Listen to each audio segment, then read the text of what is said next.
Welcome back to the channel. This is Trendy Storm and you are watching 7th and final part of What If Naruto travel back in time to save Uzumaki Clan. If you enjoyed this video, please like, share and subscribe to the channel. Now wasting no more time, let's start the story.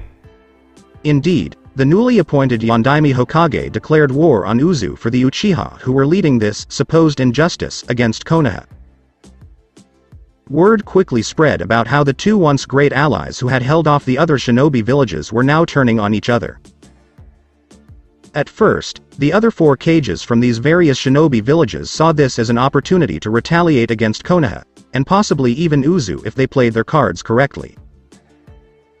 That was, of course, before they did an inventory of their own supplies and a head count of their total military strength.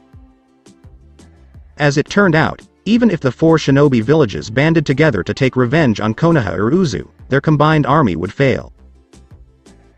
Although Konoha no longer possessed two Jinchuriki, they still possessed the Sharingan of the Uchiha clan. And Uzu now had two Jinchuriki, despite the fact that neither was said to have been trained to use the power of the Biju they possessed. It didn't really matter because Uzu now had all of the clans that had once been in Konoha except the Uchiha clan, plus a few from the other clans that were no longer welcome with them.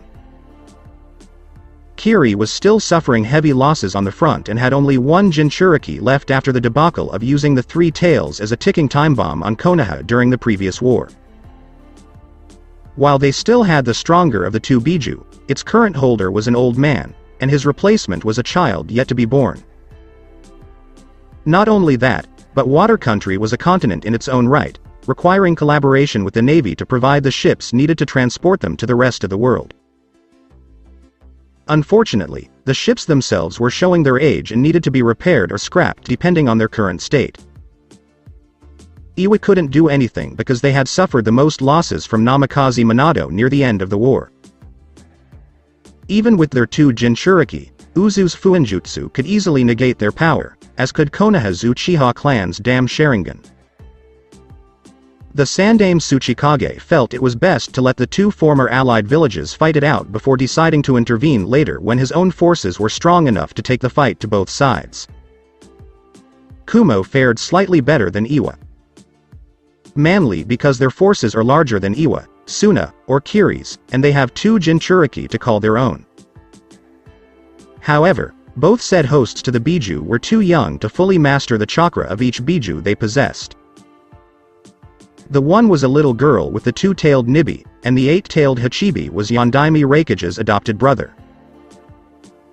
While the young man was formidable for his age, he had not mastered his Biju's power, and there was also the issue of the Lightning Daimyo wanting to keep the peace due to the country's recession. Because of the decrease in funding and the number of high-ranking missions they would take within their own borders, times would be tough for everyone in Lightning Country, including the shinobi of Kumo. Suna, while now allies with Konoha since the end of the Third Shinobi War, was by far the weakest of the four shinobi villages watching this new one emerge. They had taken some pretty heavy blows on all fronts during the previous war, and the only reason they hadn't been invaded by any of their rivals was because their one Jinchuriki used the power of the Biju to control the sand around their village, if not the entire country, to defend it from invasion. While they still had their Biju, the current Jinchuriki was an old man who would not live much longer. Shukaku, fortunately, was the weakest of the Biju and thus did not need to be sealed within a human host to be contained. A simple tea kettle would suffice, and that was where the Kage intended to keep the Biju until absolutely necessary. What about Konoha? When it came to leading the village, their new Yondaime Hokage was proving woefully inadequate. Konoha's remaining forces were deployed after his command to attack Uzu was given, but this left the village itself vulnerable to attack. Spies from the minor shinobi villages saw this as an opportunity to attack Konoha and launched an assault 5 days after the majority of the major villages' forces had left to fight Uzu. Konoha had been on the verge of defeat because so many of their best and most experienced shinobi had been dispatched to attack Uzu. The only reason Konoha stood a chance against an alliance of 3 minor shinobi villages was Hiruzen's reappointment as temporary Hokage while Fugaku went off to lay siege to Uzu. It was especially dangerous for him because his age was beginning to show, and the man was exhausted when it was over. At the same time, word of the attack reached Fugaku, who had to halt his march to Uzu in order to return and reinforce Konoha's defenses. After all, if 3 minor villages could band together and attack his village when it had the fewest shinobi defending it, who was to say one of the major powers wouldn't try their hand? Of course, the Yondaimi's manhood, Hokage, and Uchiha were all at odds with one another. Part of him wanted to keep going to Uzu, confident that they could attack them, win, and return to Konoha with the spoils of victory to help make the village superior to all the others. Simultaneously, the voice of reason, which was a tiny, if not whispery, thing, told Fugaku that leaving Konoha in its weakened state without returning to properly defend it from further attacks would leave the village vulnerable to further attacks by the minor village or one of the major powers. Surprisingly, the small voice of reason prevailed. It barely won, but it did. As a result, Fugaku was forced to abandon his campaign to attack Uzu until the village was strong enough to defend itself when he tried again. So, for the next few years, Konoha stewed in rage and resentment over what they saw as Minato's betrayal of his wife and those who followed him. There was also open resentment toward Uzu for allowing everyone who had fled Konoha to return to their village and start over. As supposed allies, Uzu should have not only denied the traitors sanctuary, but also assisted Konoha in capturing and detaining them until Konoha could return them for re-education purposes. According to Konoha, Uzu had been conspiring with the traitors to persuade them to relocate, and they were just as guilty as Minato's group. It was the perfect smear campaign, and Konoha had no problem using it to ensure that clients Uzu would normally get would stay away from them and go to Konoha. Unfortunately, Uzu had foreseen this and responded with the reason so many people had left Konoha for Uzu in the first place. Even going so far as to reveal Konoha's secret plot to betray the Uzumaki clan during the Second Shinobi War, during the early years of the Sandaime Hokage ruling over Konoha. The world was aware of Konoha's sins thanks to the Uzumaki clan's own spy network, which had absorbed Jiraiya's own and improved upon after the man was killed. It had caused many people to avoid doing business with Konoha and instead go elsewhere. Why should they hire a village to help them when Konoha will gladly or possibly betray them in the future if paid? It didn't help that information about route being used to raid wealthy caravans both inside and outside of Fire Country was becoming public thanks to Uzu's spy network. The Fire Daimyo eventually expressed his displeasure with Konoha and moved to cut the village's budget for the next few years as punishment. To counteract this, Danzo had secretly directed Root to assassinate the daimyo and make it appear as if Uzu or one of the other shinobi villages had done it. This move was also made to assist the eldest of the feudal lord's sons in becoming the new daimyo, so that the new leader of Fire Country could be properly manipulated to provide plenty of funding for their future war with Uzu. The plan had ended up being a mix of success and failure. Success in that the Fire Daimyo was killed, but failure in terms of getting the one Danzo thought would eventually succeed him on the throne and planting undisputed evidence pinning it on Uzu. Following the incident involving Hiyashi and Hazashi in Gentle Fist, the now deceased Fire Daimyo decided to name his youngest son as his heir to the throne. Many were surprised when the Fire Daimyo named his youngest of 2 sons to rule after his death rather than the eldest, because that simply did not happen. But, given that the younger was clearly the more competent and sharp of the two, it demonstrated that the late daimyo of Fire Country was thinking about what was best for everyone in the long run. Danzo was displeased, and he secretly plotted a coup against the new Fire Daimyo, putting the older brother in power with the help of his root shinobi. Unfortunately, the plan failed because the younger brother was far more skilled than the older one, and no one wanted to see Fire Country weaken with an incompetent ruler on the throne when they already had a good one. When information about who plotted the coup was presented to the young daimyo, Danzo was forced to flee Konoha. Danzo, being Danzo, took every root shinobi with him because he believed Konoha was his to rule and had no problem with the village burning to the ground under the current Hokage's rule. So long as it could be rebuilt from the ground up with Danzo in command. Fugaku, on the other hand, had to put in a lot of effort before he could have a son. He named him Sasuke. His mother, whom the man didn't care about, was a natural descendant of the Uchiha clan. If he remembered correctly, he was a distant third cousin on his mother's side. Not as beautiful as his traitorous ex-wife Makoto, but pleasant enough for him to do the deed enough times for the woman to eventually give him the son he desired. One look at Sasuke revealed that he was his son. There was no doubt about it. Fugaku desired a son to call his heir, and he received one in the form of Sasuke. That was the encouraging news. Fugaku had the boy start his training as soon as he could walk so that the child could become a great shinobi like his father. He also wanted to exact revenge on the traitors who had abandoned Konoha all those years before, and Sasuke would be a part of that by killing Makoto and the first son he should have had in the form of Itachi. Unfortunately, the plan had run into a snag that baffled the Uchiha and Yondaime Hokage in the form of his son's overall performance. The youngster showed promise, without a doubt. But Fugaku had the distinct impression that whatever Uchiha training Sasuke received, Itachi-kuden would do much better in the same situation. After all, Itachi was the son of Namikaze Minato, and the man had been tipped to be the next Hokage. Not to mention that Minato had incredible potential as a shinobi, which Itachi most likely inherited. Adding his Uchiha blood from Makoto's side would only increase Itachi's strength. Even now, the Uchiha for a Hokage had reports from his few trustworthy spies all over Itachi demonstrating his potential as an elite among Uzu's best.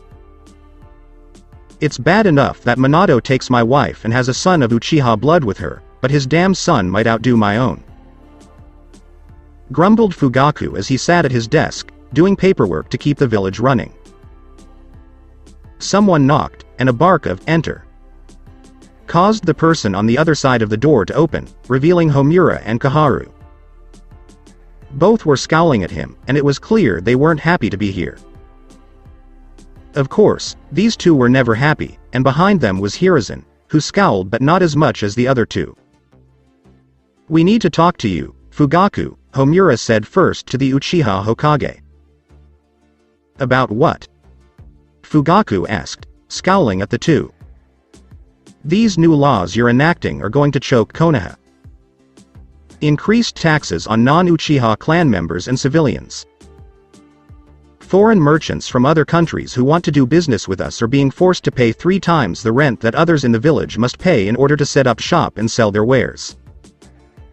You've even raised the cost of missions from C to S. Konoha will lose more money than we will gain at this rate, putting the village in the red within 2 years." Kaharu was enraged because she had the Treasury Department estimate how long Konoha could handle this type of decision. It was unavoidable. "We are already bleeding heavily as a result of our previous financial losses. The village urgently requires income. It's bad enough that Danzo has previously used Root to steal what we needed, but this is different. I don't mind Danzo doing it because his stealing aided Konoha. Unfortunately, his forces became sloppy, and evidence of this, as well as his own failed coup attempt on the Fire Daimyo, forced my hand. I had no choice but to deny Konoha's involvement in his schemes in general. We can either do this or revert to what Danzo is most likely doing right now, which is stealing financial resources to bolster his power," Fugaku remarked as the 3 people in front of him frowned. "Danzo's illegal approach earned him money, Fugaku. Konoha is bleeding out faster as a result of your actions. Clients who normally come to us are leaving. Merchants who normally come to us and those who come during the Chunin exams will not do business with us. They'd rather go somewhere else or wait until the Chunin exams are held in another village where they can make more money," Fugaku scowled at Hiruzen in response. "I am the Hokage, and I will decide how to handle this issue of obtaining more funds," Fugaku said, his tone indicating his final decision. "There's also the issue of making everyone in Konoha who isn't of Uchiha blood into second-class citizens in all but name," Kaharu added, her tone disapproving. Is it really such a bad idea, given that the Uchiha clan is the only remaining clan with numbers and a strong bloodline? The Uchiha clan is the superior breed here, so it is only natural that my clan has such a status in comparison to the other people in this village, Fugaku countered, while Kaharu, Homura, and Hiruzen were not pleased. There are rules, Fugaku.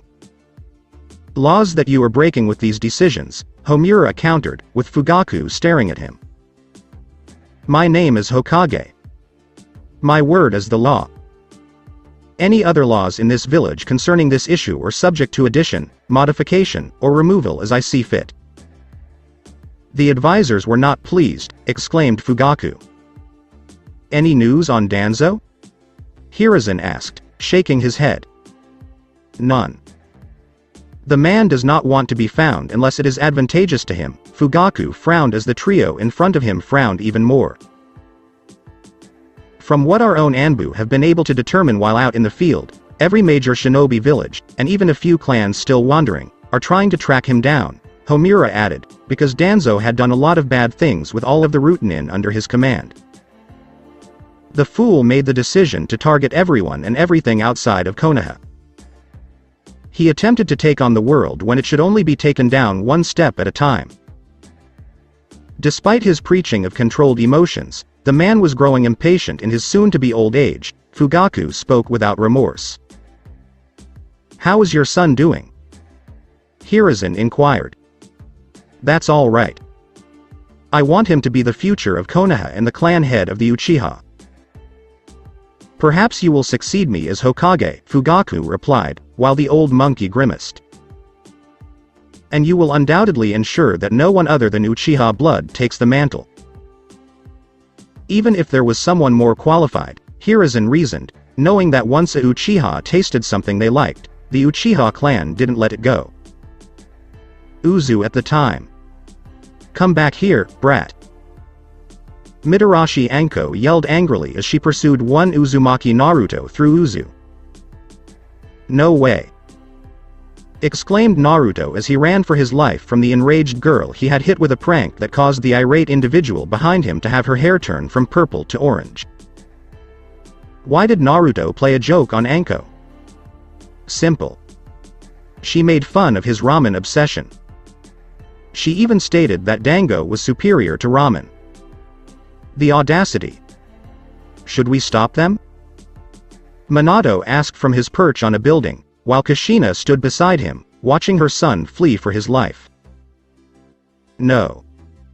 Allow them to exhaust each other. Isn't it adorable? At such a young age, my son is already a lady killer.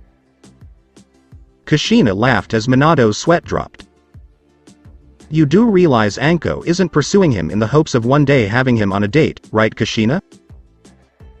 She is attempting to capture and strangle him for dyeing her hair orange, Minato commented, and Kushina laughed quietly.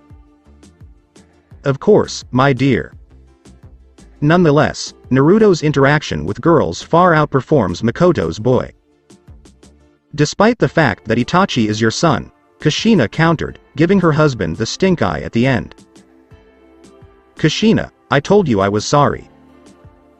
Makoto-chan, in my defense, did not perform the anti-pregnancy jutsu when we coupled that one time. Minato said this to defend himself from his angry wife, knowing that Kushina wanted to give him a child first because they were married first.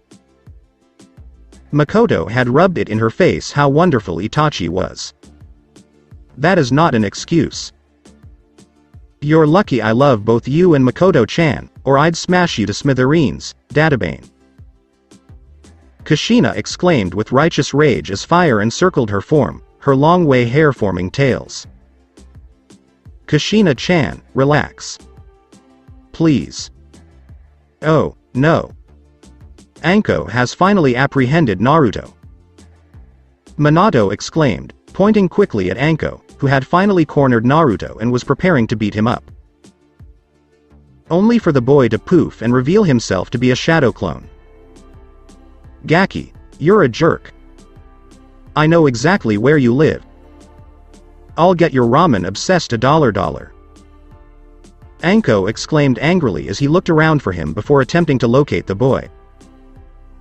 How did he learn the shadow clone jutsu? Minato was asked because he had not been taught. Of course, I did. Because of his massive chakra reserves, Sochi is unable to use the standard clone jutsu. Even more so after we handed over Kurama to him. I'm still not sure why the fox requested it, Kushina responded with a small frown, despite the fact that she suspected Biju was not planning to harm her family at the time. Whatever the reason, the fox isn't getting in the way of his shinobi training. If anything, his extra energy is exhausting some of us.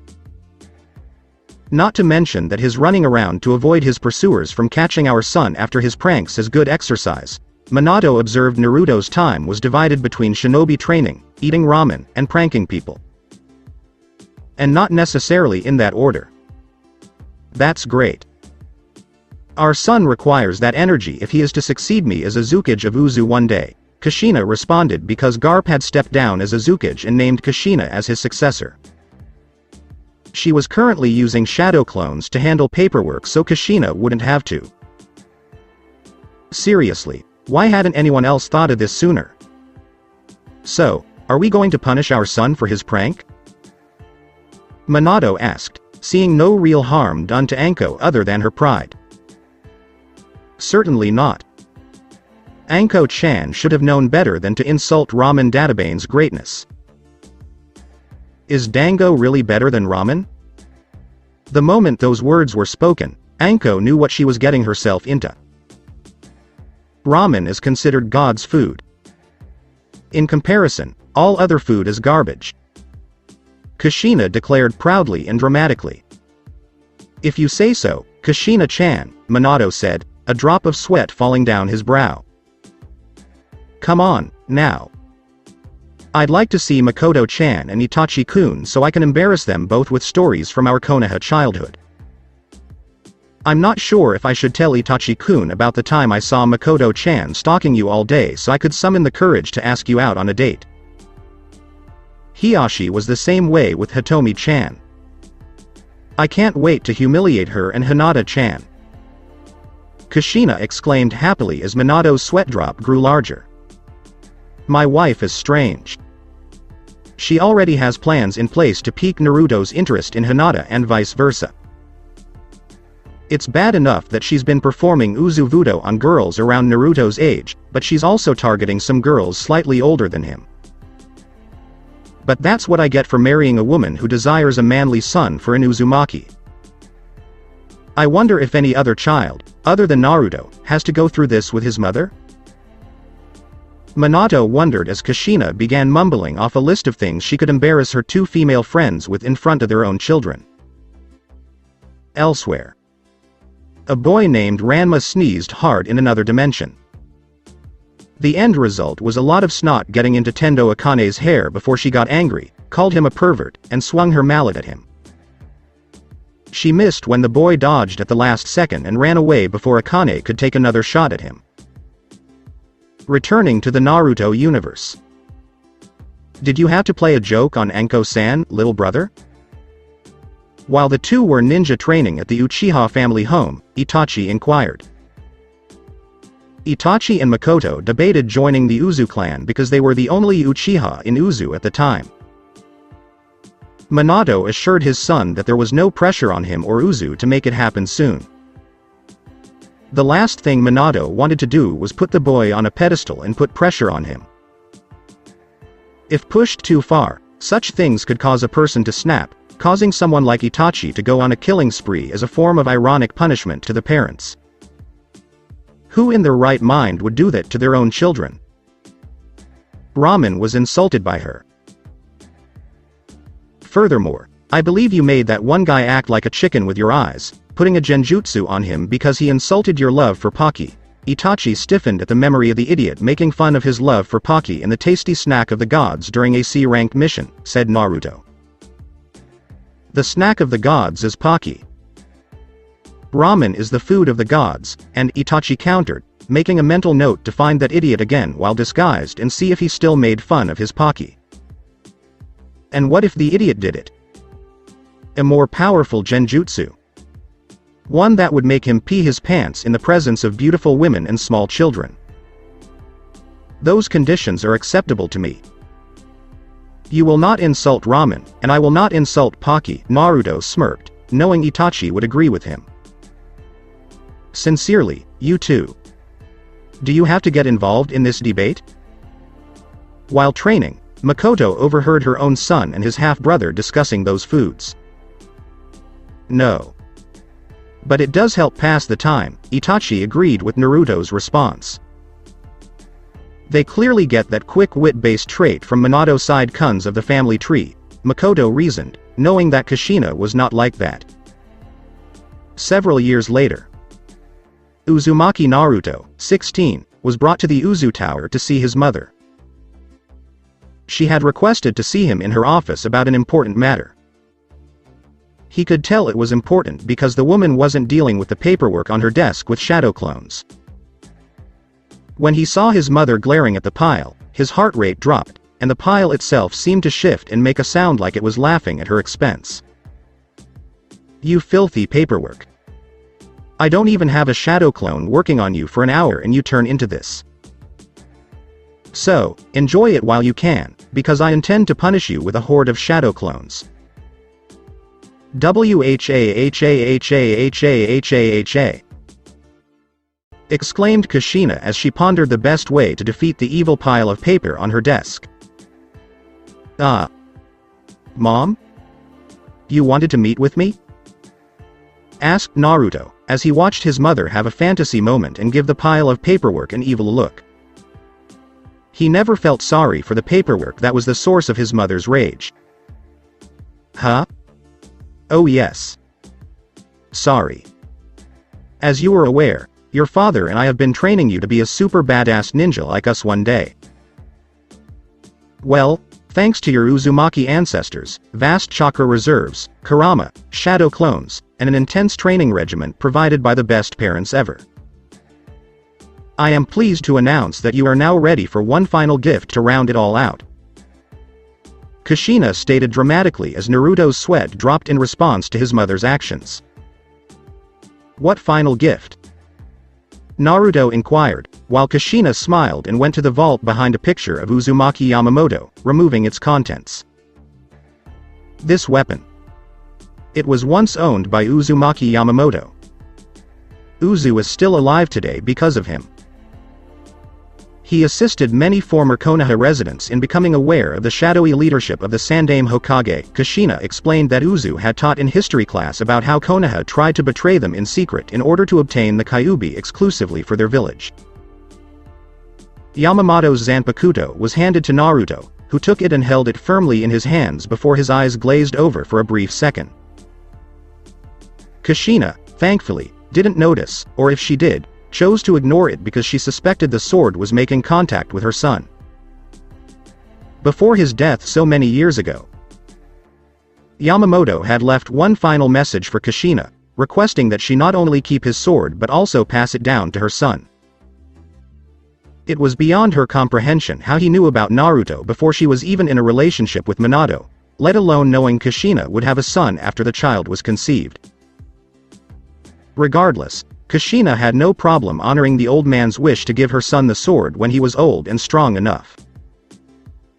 Kushina knew Naruto was strong enough to use the weapon against their enemies after all the training he had received up to this point. And it was a good thing, too, because Konoha was becoming more daring in their attempts to destroy them. According to their spy network, Konoha was once allied with Uzu, and the Uzumaki clan had become a shadow of its former self. In reality, the place had devolved into a cold, desolate wasteland in place of the warm, welcoming village it had been during the Shoden and Nidaime Hokage's reign.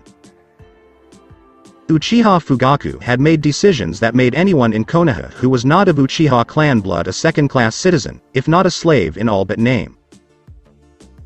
The Uchiha clan pushed citizens around, forcing them to make room for anyone of Uchiha blood and do whatever Uchiha commanded of them.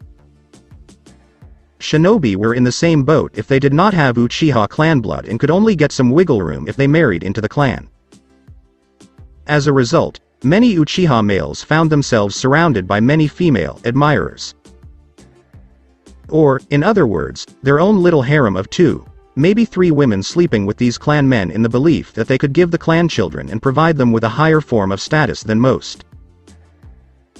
The Hyuga clan, or what remained of them in Konoha, had resumed using the cage bird seal on those members of their clan who they deemed fit to become branch family. All this happened right under the fire daimyo's nose, and despite his orders to never use such a seal again. Despite the destruction of the records, several of the elders had performed the actual sealing ritual, and they didn't need it on record to carry out the event. They did, of course, keep records, but they kept them hidden to keep the fire daimyo from discovering the truth. Nobody believed such a thing would happen because the seal was on the submissive members, and those who weren't would keep their mouths shut to avoid being killed by the fire daimyo for belonging to a clan that allowed such a practice. The Hyuga clan of Konoha, on the other hand, had been hell-bent on restoring the clan to its former glory, as they put it with enough arrogance to choke a giant summons. Given the situation with their numbers, they felt that breeding outside of the clan would be necessary for this one time because they needed numbers, and too many of the clan left behind when the majority went to Uzu were too close in relations. While the Hyuga clan was no stranger to inbreeding, it was usually done with second or third cousins to avoid inbreeding reaching a level that even they couldn't tolerate. Fortunately, Konoha still had a decent crop of non-clan shinobi, and as such, only sought out the shinobi ranks with the most prominent genetic potential to restore their clan's numbers. The other remnants of other clans that had been left behind all those years ago were few in number or no longer in Konoha, thanks to Danzo taking them with him because these few were part of Root. The War Hawk believed that being a part of his rogue yet patriotic faction of the village would better serve Konoha than being in the village itself. Furthermore, because these Root nin were emotionless, it was impossible for them to interact with people of the opposite gender, let alone be in a relationship and have children with them.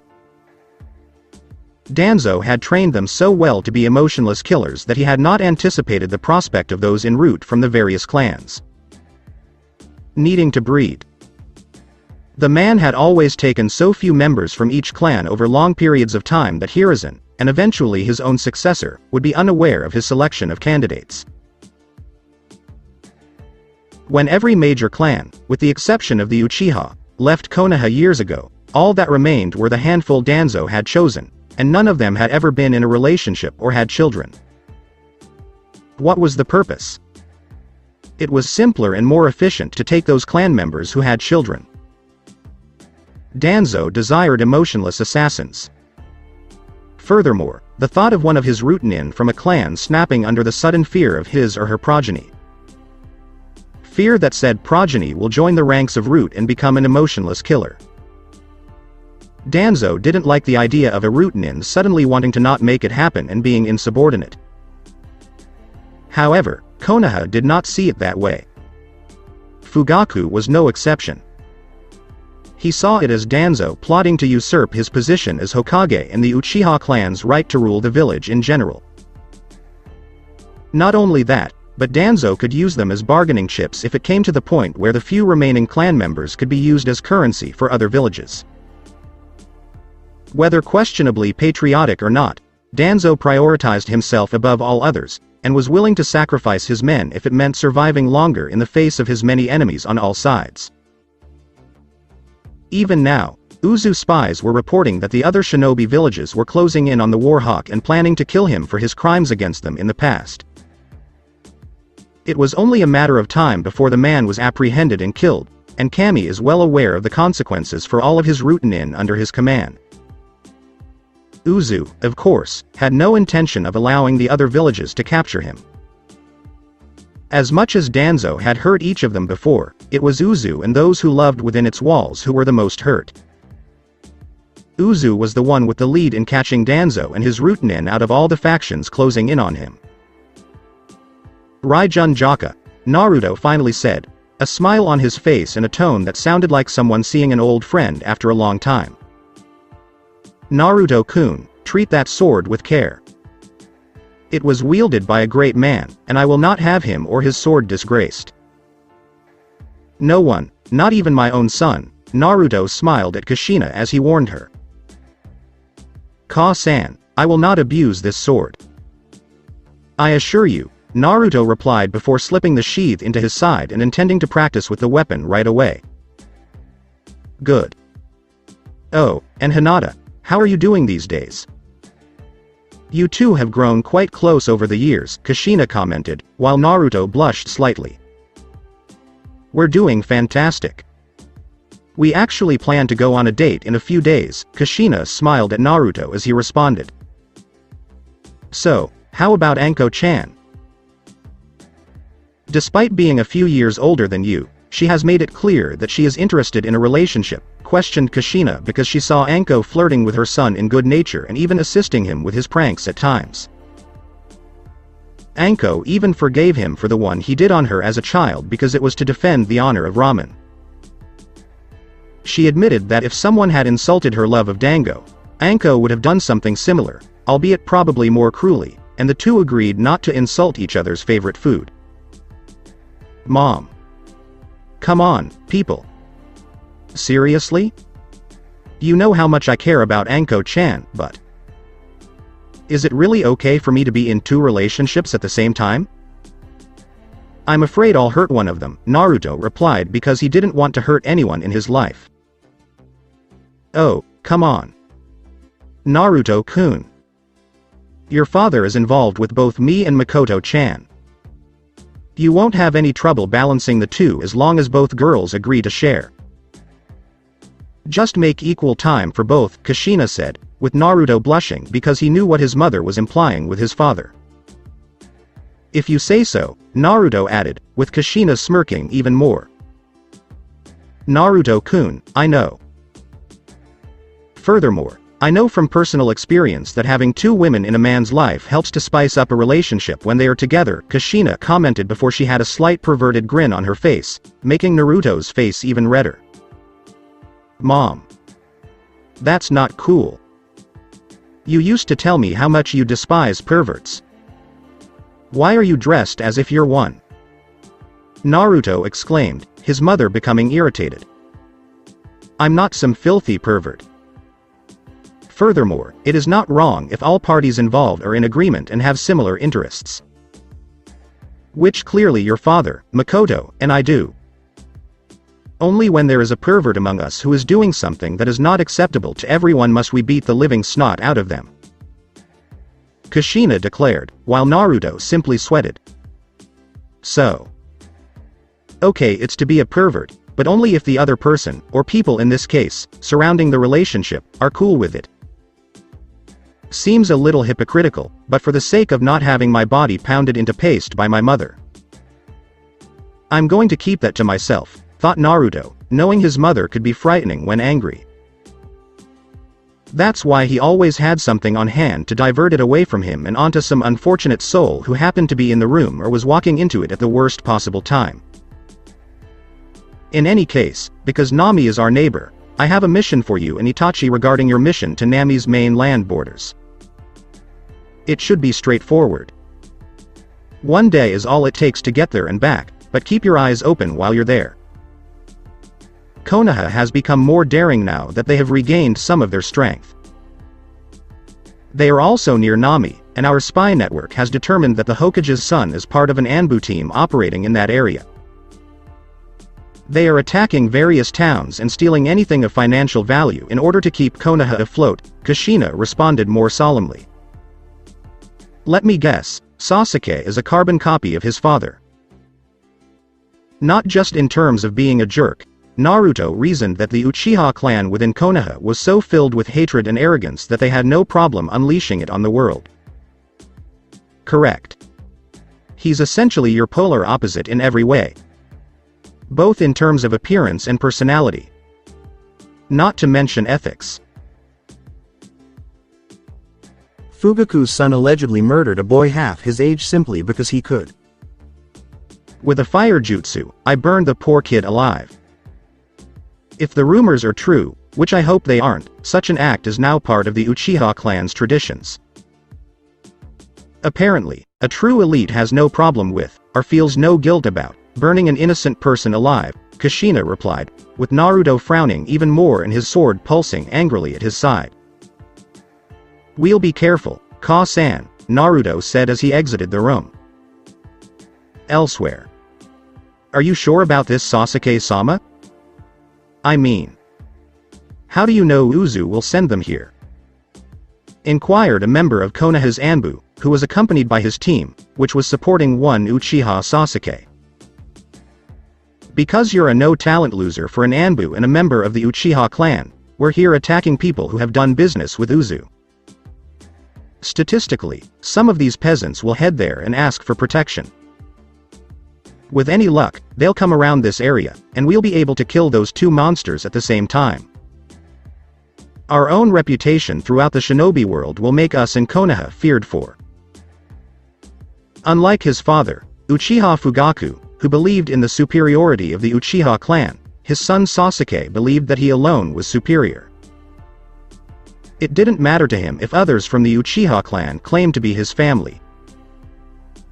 When it came to wanting something for himself, Sasuke used family as a crutch, a shield, and a means to an end. If pressed for time and his life was in danger, Sasuke would easily sacrifice his entire Anbu squad, which currently consists of all Uchiha clan members, while telling his idiot father whatever he wanted about the situation. The boy could do no wrong in his father's eyes. Not that Fugaku was particularly concerned with his son's overall actions. Just the end result in the fact that his son survived. Have you lost a squad? It doesn't matter. Sasuke was still alive. 5 clan members killed when it wasn't necessary? So be it. Finally, the mission was completed, and Sasuke was alive. On his end, there was no real loss. Mission number 2.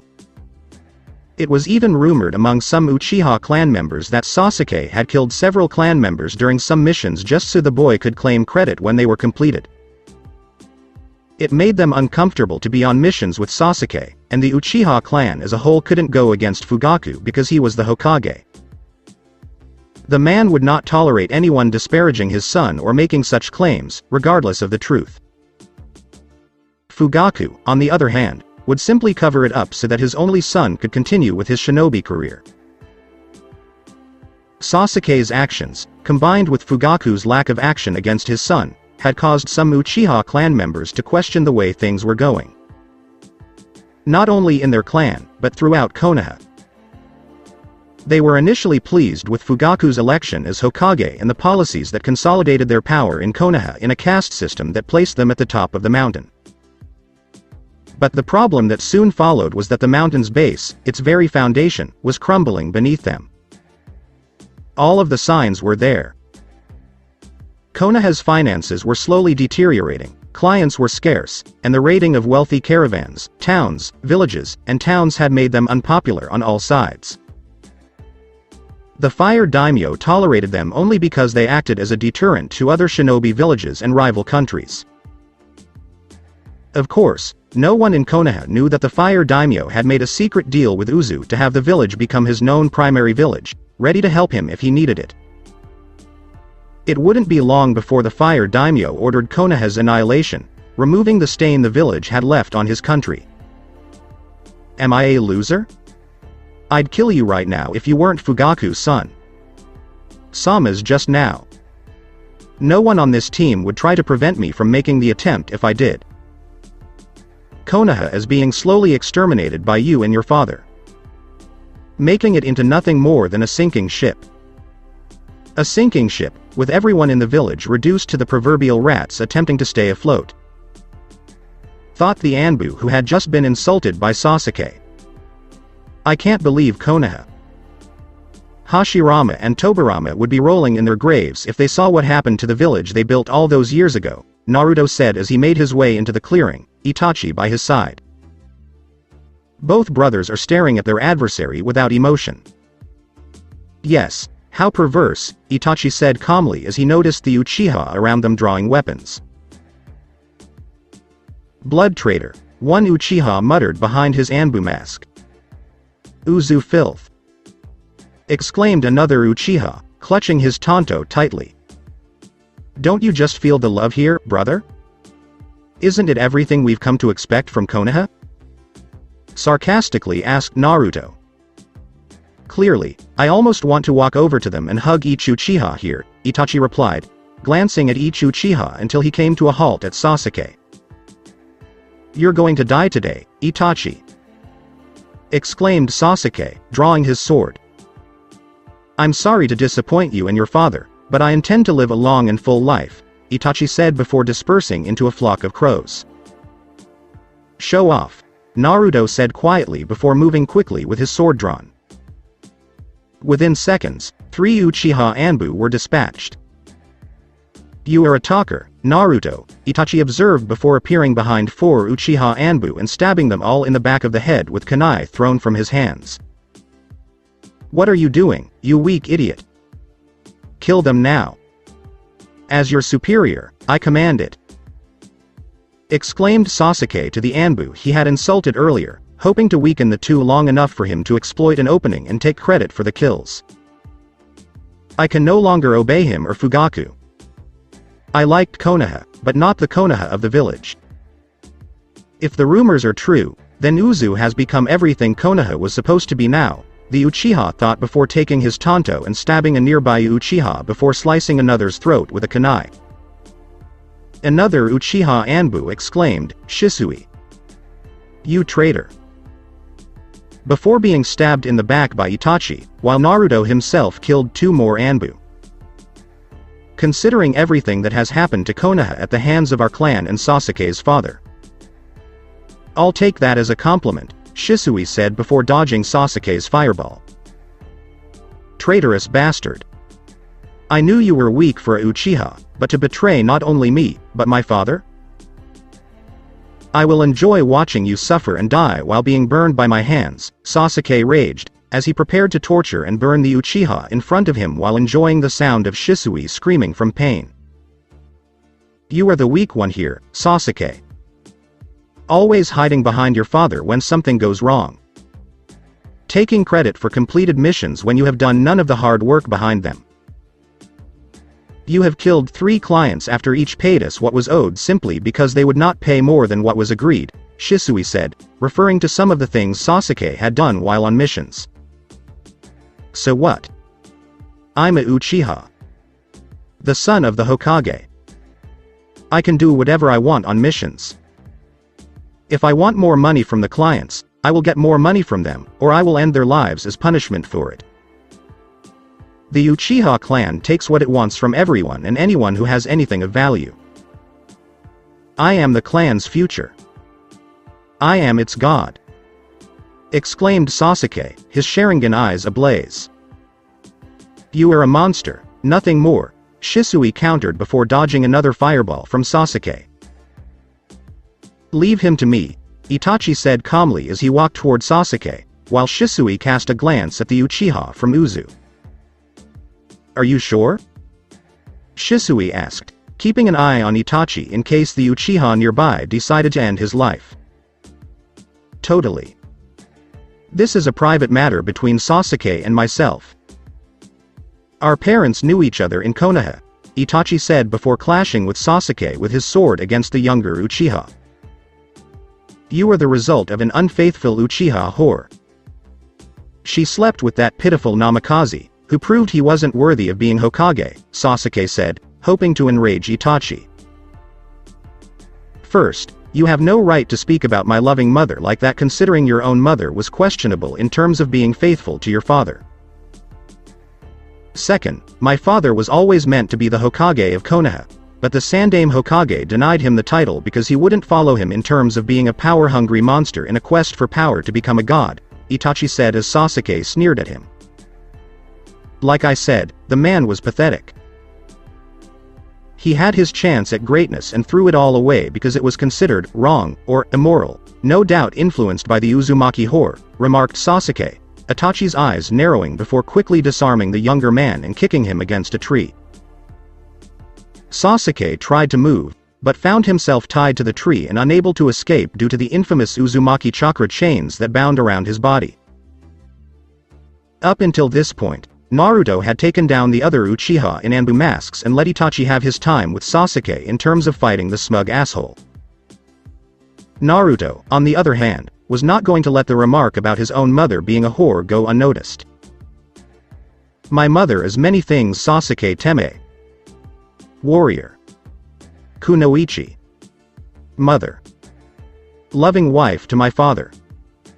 Best friend and lover to my brother's own mother. Oh, and let's not forget she is the Uzukage of Uzu. My mother is many things, Sasuke Teme. Warrior. Kunoichi. Mother. Release me, you pathetic loser.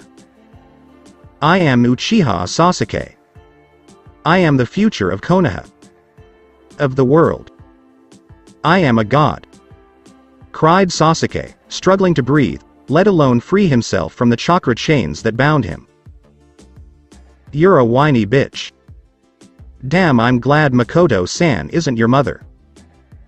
Can you imagine him being your brother Itachi, whining day in and day out about him being a Uchiha? It makes you want to start killing every single clan member in Konoha, Naruto said, Itachi's brow twitching because the thought of Sasuke being his little brother instead of Naruto was quite disturbing. Mentioning the death of the Uchiha clan in Konoha also seemed accurate. He nearly wondered why. Indeed, Itachi replied before approaching Sasuke with his bloodied sword in hand. You and your mother are a disgrace to the Uchiha clan name. When Konoha invades Uzu, we will win, and she will be among the first to die. Exclaimed Sasuke, as Itachi narrowed his eyes at him. Sadly, for you, my weak Uchiha kinsman, you will not live long to see that day, if it ever happens at all, with the way Konoha has been steadily declining over the last few years, Itachi said before slicing Sasuke's head open at the neck and watching the boy slowly die from the act. Traitor! Yelled Sasuke, his voice almost deformed with rage. That's a matter of perspective, Itachi observed as Sasuke fell limp. Now. What to do with this one? Pondered Naruto, who had a shadow clone secretly watching Shisui to ensure he didn't try anything while they dealt with Sasuke. I surrender to you both. I surrender to Uzu. I no longer wish to be associated with Konoha or the Uchiha clan that resides within it, Shisui said before kneeling and raising his hands in surrender. However, for security reasons, we need to knock you out before we take you back to Uzu, Itachi said, with Shisui nodding. I completely understand, Shisui replied before Itachi struck him from behind and knocked the Uchiha out. I'll take him back to Uzu while you deal with Sasuke's corpse as you see fit. I can easily use my chakra chains to keep him from escaping, Naruto offered, with Itachi placing a black bag over Shisui's head to prevent him from waking up and using his Sharingan on the blonde. Very well. Just keep an eye out for enemies other than Konoha shinobi, Itachi replied, as Naruto nodded and used his chains to transport their prisoner back to Uzu. I wouldn't be too concerned about Danzo and his Rutanin coming after us, Itachi. If our latest reports regarding Danzo's movements near AIM are any indication, the man will not live long. Hanzo has an agreement with Uzu regarding the Warhawk. After all, it was Danzo's and Hiruzen's plan to have Uzumaki Yamamoto assassinate him during his fight with all three future Sannin. Hanzo also knows better than to favor Danzo. Naruto, of course, expected Danzo to talk his way out of things. He always did. Still, no one in the world was going to come to Danzo's aid in his hour of need. The elderly gentleman had made far too many enemies, constantly taking what was not his to have in any way. And for what purpose? Because it was for the betterment of Konoha? Danzo was not a member of Konoha. Not even in an official or unofficial capacity. Even if he did raid caravans of wealthy merchants and nobles while killing them to keep the number of witnesses to a minimum, the man had few to no resources at his disposal. Of course, the caravans were now hiring both shinobi and samurai to protect them from attacks, and they were doing a good job of it. Naruto's mother and Azukage only suspected Danzo of going to aim in order to persuade Hanzo to give him refuge in exchange for some secret jutsu or a rare find. Of course, no one in Uzu thought Hanzo would accept and instead kill Danzo rather than help him. Agreed. If Danzo isn't already dead by Hanzo's hands, he will be soon, Itachi added, staring at Sasuke's dead body before an idea struck him. Itachi raised his sword above his head. Before swinging down, as he moved closer to the body and rolled it over from its face-down position to put the dead body on its back. Konoha 3 days later. Fugaku was becoming concerned. His son and the Anbu he sent with him had not yet returned from their mission. They were supposed to return 2 days ago with reports on how the people around Nami were killed and how some were brought back, if at all, to be made into slaves for the Uchiha clan's benefit. With a large number of slaves added to the clan to do whatever they wanted to them, Fugaku knew his clan's superiority would not be challenged by the Hyuga clan. Even now, those snooty nobles were having their egos inflated back to their original status. They weren't the only ones bothering him while he was in the Hokage seat. Hiruzen, Kaharu, and Homura were both bugging him with their ideas about how Konoha should be run. They were completely opposed to his decisions, which made the Uchiha clan the sole superior clan or people in Konoha. Of course, Fugaku completely ignored them. Why would he want to hear any of the 3 ancient relics in the first place? They were grumpy old shinobi. They'd all lost their families to Uzu, and they'd let the emotional pain of these traitors fleeing Konoha for that place full of island-born bastards get to them. Something has occurred. Something terrible has happened to my son. I'm sure of it. While pacing, Fugaku came to a halt when a shadow emerged from the darkness to reveal Itachi had entered the room. And he had a box in his hands. "Hello Yondaime Hokage, we finally meet," Itachi remarked, noting that neither Fugaku nor anyone from Konoha had ever met Uzu in a civil manner during the Chunin exams. "You must be Itachi. I see a lot of Makoto in you." "And a little Namikaze," Fugaku remarked angrily. "Thank you. I'll take that as your highest compliment to my parents." "It's a shame you became so drunk and mad with power," Itachi replied calmly, while Fugaku scowled even more. "And what would a mere whelp like you know about power?" countered Fugaku before charging Itachi with a kunai in hand. Only for Itachi to grab the offending hand's wrist with his own free hand. "I understand you believe in absolute power. And that it has completely corrupted you," Itachi said calmly before breaking Fugaku's wrist and causing the kunai to fall from the older man's hand. "You ungrateful scumbag for Uchiha. You have the unrivaled strength of our clan coursing through your veins, but you choose to side with those outside of it. And for what purpose? Some pathetic principle instilled in your mind since birth?"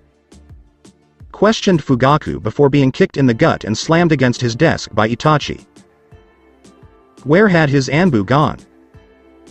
"In case you were wondering, before I came in here, I took care of the guards.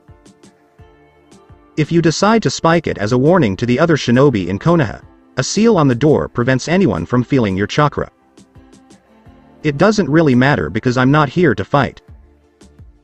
Or to assassinate you," Itachi said before hurling the box at Fugaku, who only caught on instinct. "What exactly is this?" inquired Fugaku as the desire to drop it nearly overcame him. "The end of your future, dreams, and dynasty in all things pertaining to your life," Itachi replied cryptically before disappearing in a swirl of crows. What did he mean by? "Oh no. No. No. No." His son, who also lacked eyes, ears, and even his tongue, as well as some of his teeth. Uzu at the time. "I heard from one of our spies near AIM. During their meeting, Danzo was captured and executed by Hanzo," said Kushina, who was in a meeting with the clan heads and Uzumaki Garp, who was taking on the role of shinobi advisor due to his years of experience running the Uzumaki clan in the past. That comes as no surprise. Who struck first is the real question, Inoichi remarked, knowing that one of the two was paranoid and the other had a grudge against the former. The first to strike was Danzo. He reportedly obtained a pair of Sharingan from a Uchiha and had one transplanted into his eye socket, with the other hidden in his arm via grafting.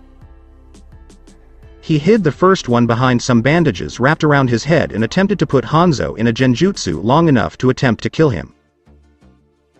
What Danzo didn't realize was that we gave Hanzo's armor a nice upgrade a few years ago with seals to prevent any type of genjutsu from working on him, Kushina replied after reading how Danzo met his violent end at Hanzo's hands. Danzo had been getting desperate lately, with enemies on all sides and no allies in any location to hide him or his route. The War Hawk was hoping to influence Hanzo with his genjutsu, or depending on how the overall conversation went, use the genjutsu to distract Hanzo long enough to kill him. Once that was done, Danzo planned to take aim for himself, and use it to wage his own war against Uzu. Unfortunately for Danzo, it didn't work out. Danzo didn't suspect Hanzo was wearing armor with Fuinjutsu designed to repel genjutsu. He didn't expect Hanzo to have him surrounded on all sides when they met. His own Rutanin were killed during the battle, and Hanzo had proven that even at old age, the man was not one to be trifled with. Of course, Danzo wasn't either, but that was more when the battle quickly turned in Hanzo's favor, Danzo chose to flee while his remaining root nin served as living shields, but it didn't matter because the aim nin under Hanzo's command easily went through them and Hanzo hunted down the Warhawk himself. Which was probably a good thing for Hanzo because Danzo had a seal on his chest that, if activated, would have turned him into a living bomb, killing anyone in the blast's path. The old Warhawk was a bitter loser who despised anyone who triumphed over him. All that remains is Konoha. Even if we don't have to do anything. Fugaku was devastated by his son's death. He's completely insane, Kushina said as she shared the reports with the clan heads and Garp.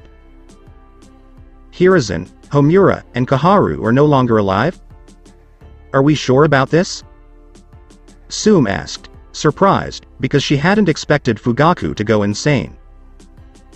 Yes.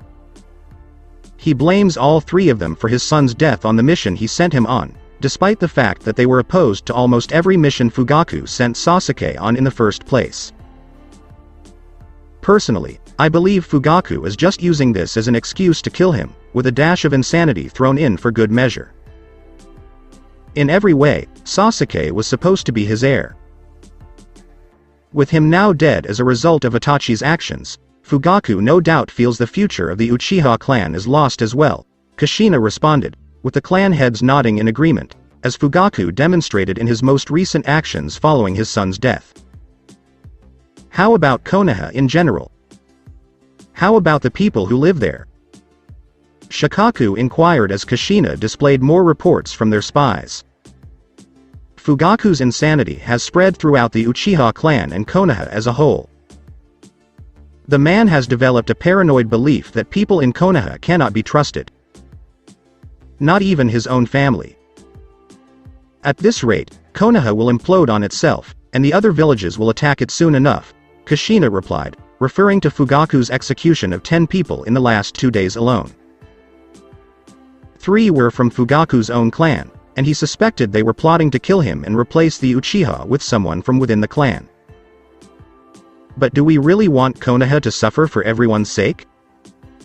Granted, the people there haven't always been the best of people, but there must be some of them worth saving. What about the children? What about the babies in the hospital?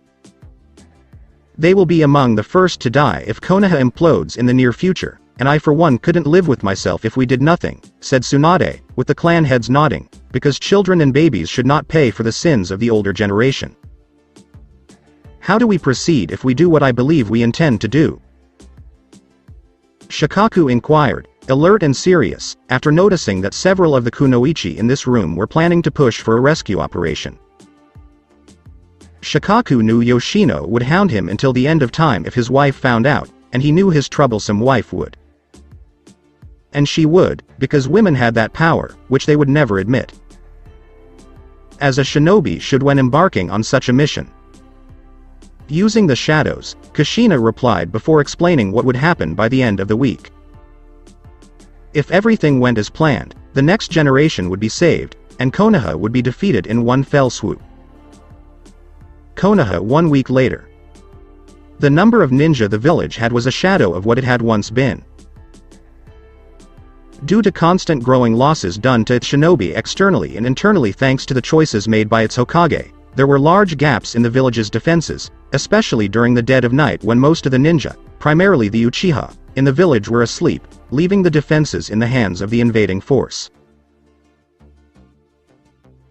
As previously stated. Foolish. Kushina, along with her husband and son, was leading this secret attack against Konoha, with the intention of securing the babies at the hospital and transporting them via space-time fuinjutsu back to Uzu, where an orphanage run by Nagato, Yahiko, and Konan would care for them. It was decided that the majority of the Uchiha clan would be killed off by Itachi himself, while Mikoto would seek out the clan's babies and children to bring back to Uzu. She didn't believe people were born evil. She believed it was either taught or planted in someone with evil intentions to see such things grow in others. Mikoto believed that if she could save the children of the Uchiha clan from having such evil planted in them by their parents, they could grow up to be great Shin. The remaining people in Konoha, excluding those enslaved by the Uchiha clan during their reign over the village, would be dealt with decisively. It's almost a shame Hiruzen wasn't here to witness this. I would have loved to see his old ugly monkey face when Konoha falls, Kushina says quietly as she, Minato, and Naruto prepare to transport the babies from the hospital to Uzu. She's taking it personally, Minato said, smirking at Naruto. You have no idea. Besides, she's not the only one. The Uzumaki clan holds grudges for years. You cross us, we better be dead, or else your backstabbing ass will soon be grass, thought Naruto before finishing the seals on his end and covering the room's glass viewing room to keep the light from the chakra out once all of the seals were activated. Not that it mattered now that the night shift at the hospital had been killed. After Fugaku became Hokage, most of the people who left with Minato and Kushina caused a significant decrease not only in the overall population of the Leaf Village, but also in those with skills, including doctors and nurses. The Yondaime Hokage for Uchiha explained to these so-called doctors that they would be pardoned for their past crimes of mutilation and horror if they served Konoha using their medical skills to treat the wounded or sick. All under the watchful eye of the Uchiha stationed there, of course. Unfortunately, these individuals did far more harm than good while working in the hospital. The Uchiha watching them tended to let their eyes wander because they believed the mere presence of one of the clan would keep these monsters in check. When it became clear to these less than honorable doctors and even some of the nurses that their actions at the hospital could go undetected at the right time, they acted accordingly. The injured and sick died more frequently. It didn't matter because those involved in such activities at the hospital were now dead and killed in a manner befitting their status as monsters in human skin. All set on my end, Kushina said, with Minato and Naruto nodding in agreement because they had just finished as well. Ready? In 3, 2, 1. Now. Minato said before activating the fuinjutsu and sending all the babies to Uzu. Phase 1 was now finished, and with luck, and a lot of skill, Phase 2 would be finished soon. Uchiha Clan District right now. Bodies of the Uchiha clan of Konoha littered the ground, staining it like a small river of blood. Some were thrown into walls. Others passed through the paper doors. Mikoto had long since disabled the district's alarm system because she knew Fugaku well enough to never change the system's command code. She wouldn't be surprised if he had kept it turned off despite his growing insane paranoia that the world was out to get him. However, she was surprised to see him awake, angry, and clearly insane in his eyes. Mikoto. I should have known better. Just as your son killed mine, The woman who was once my wife has come to kill her former husband, Fugaku remarked, having become a light sleeper in recent years out of fear of potential enemies, and most recently his kinsman from within the Uchiha clan attempting to assassinate him. Why are you surprised, Fugaku? You've done some terrible things. As the Hokage of Konoha, he did horrible, unspeakable things. You have caused harm to innocent people. They were enslaved. They were killed. Did you really believe this would never happen? That this day, or should I say night, would not come? Questioned Makoto behind her Anbu mask because she didn't think he deserved to see her face. Had you done your job as my wife, this would never have happened. Fugaku said as the two clashed with swords in hand. How about your responsibilities as my husband? To be devoted? Fugaku, you weren't exactly faithful to me all those late nights. I didn't start being unfaithful until you started it. The only real distinction between us is that I chose to be with someone I cared about. You did it to every Konoha whore. I wouldn't be surprised if you had some kind of STD after all this time, Makoto said, as Fugaku scowled even more. I am the clan chief of the Uchiha. Konoha's Yondaime Hokage. If I want to sleep with someone other than my wife, it is my kami given right as a Uchiha and as a man. In this world, a man has absolute authority to do whatever he wants, with whomever he wants, and whenever he wants, regardless of what his so-called wife wants from him. Outside of breeding, all women are inferior to men in my opinion. Fugaku replied, even one of Uchiha blood like you. Makoto scowled behind her Anbu mask. And you're wondering why I abandoned Konoha, the clan, and you for Minato-kun? Not only does he care about my needs, but he's also a better lover than you could ever hope to be, and a true man where it counts, Makoto said before moving faster than Fugaku could see with his eyes and stabbing him from behind with her sword. Only Fugaku can use a substitute. You will pay for your betrayal, lady. I'll kill Minato, your son from him, and then, because you're still young enough, I'll strap your body to a table and properly breed multiple sons from you. Exclaimed Fugaku from behind Makoto, moving in to stab her in the back as she had done to him. Only for Makoto to spin and avoid the sword thrust at the last second before stabbing him in the chest near the heart with pinpoint accuracy. Your first son was a sadist and a cruel young man. I'd rather be completely sterile than bring one of your future sons into the world knowing they'd turn out like him, Makoto said before drawing her sword and seeing Fugaku fall down dead. It is done, mother, Itachi said calmly after emerging from the shadows of the room. By this point, much of Konoha had awoken to the sound of fighting in the Uchiha district. Good. Are there any casualties? Makoto inquired, Itachi shaking his head no. A few Uzu Anbu have been hurt. Everything is minor at best. Nothing that can't be treated right away, Itachi replied, with Makoto nodding. How about your brother? Is he willing to play his part? Makoto inquired, Itachi nodding once more. Yes. Though I am concerned about him wielding so much power in order to deal with Konoha. Naruto will be significantly weakened as a result of this, even by Uzumaki standards, Itachi said, as Makoto nodded.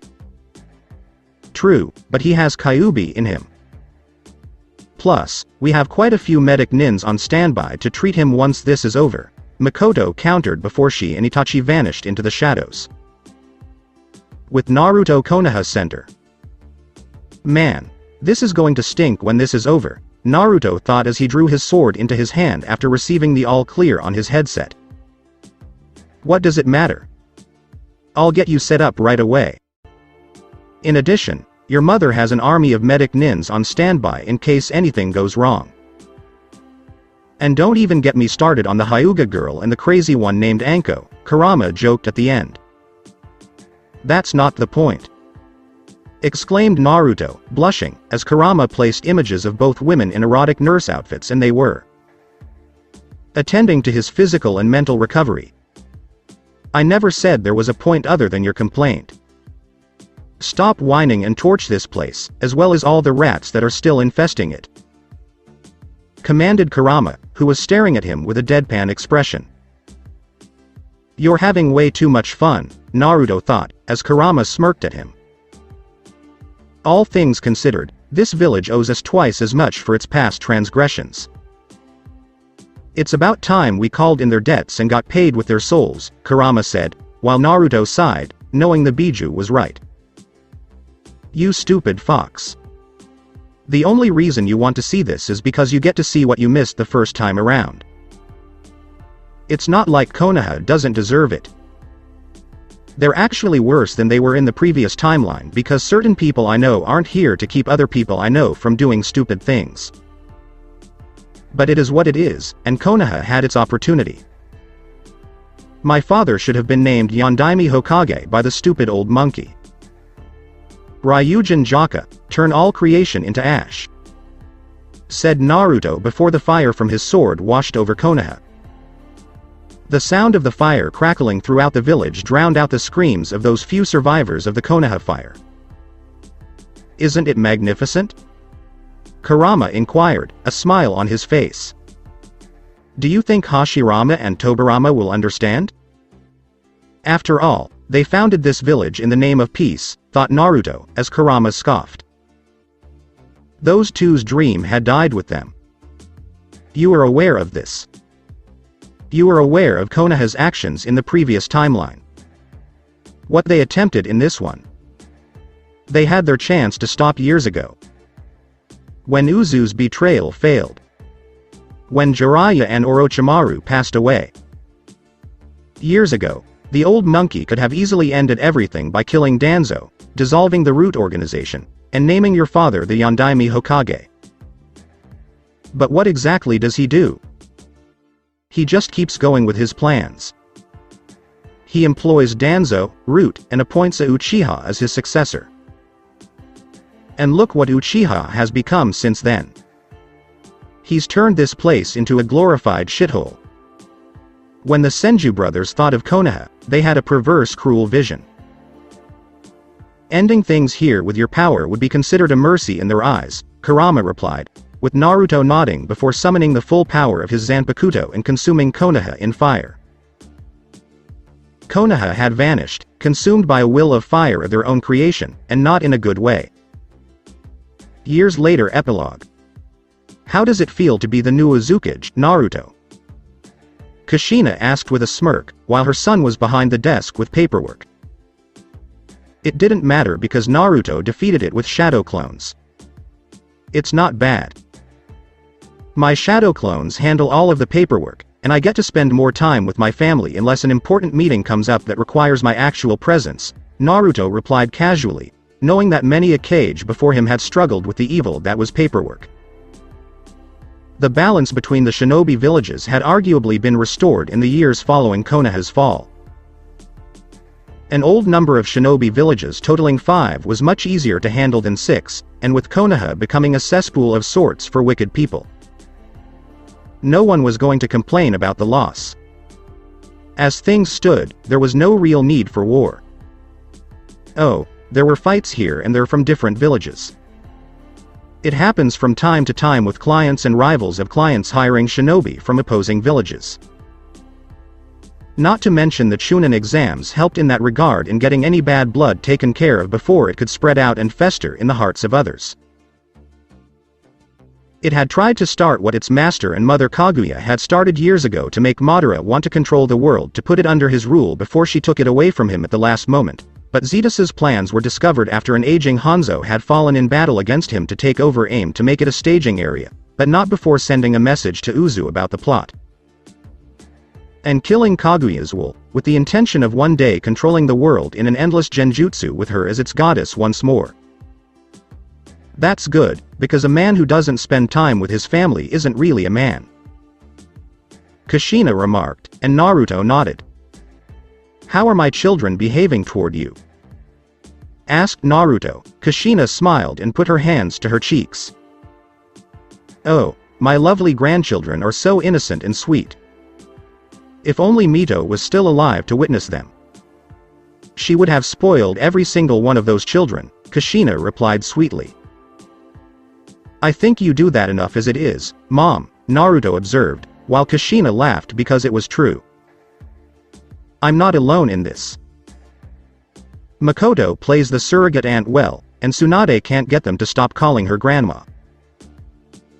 They use Nawaki and Dan as shields from her wrath when she gets angry from being called that name, responded Kushina, who took the name in stride while Tsunade kept saying she wasn't that old and shaking her fists at the children menacingly. Garp didn't start showing gray hairs until he was in his late 60s or early 70s, most likely because Kushina didn't look the part of a grandmother due to Uzumaki genetics allowing for long life. Of course they do, I say. Who do you believe taught them this? Me. Said Naruto proudly, wanting his children to have fun while also being safe from the angry wrath of others. Your wives weren't pleased, Kushina observed, as Naruto laughed. Please. They say that, but Anko and Hinata are both happy on the inside knowing that their children are loved by everyone in Uzu. Even if one of these people happens to be an angry female senju with a minor vanity issue, Naruto replied, with Kushina smirking at him. Agreed. Also, when were you going to tell me you were the reincarnation of Old Man Yama to fix our timeline? Kushina inquired, Naruto turning pale at her words. What? What exactly do you mean? Naruto asked nervously, panicking on the inside. It wasn't difficult to figure out. How else could Old Man Yama have known that Konoha had betrayed Uzu? Back then, the attacks were coordinated by the other villages. Not to mention everything that happened after those events that led to Konoha's fall and internal destruction before we put the village out of its misery? Inquired Kushina, who had figured it out not long after her son had acquired the sword and appeared to be intimately familiar with it. Yeah. Concerning that minor detail. Oh, look at the time. I have to go see my wives and children. Bye. Exclaimed Naruto before disappearing in a flash of orange away from an enraged Kushina. Hey! Return here, damn it! Yelled Kushina angrily before chasing after her son. She owed him a good fist to the top of his head for the one he gave her when she was a good child as Old Man Yama. And she'd get one good hit on his thick skull, which he inherited from her, come hell or high water. So that's it for today. I hope you guys enjoyed it. Don't forget to like, share and subscribe to the channel for more awesome stories like this. Thank you. See you all in my next video.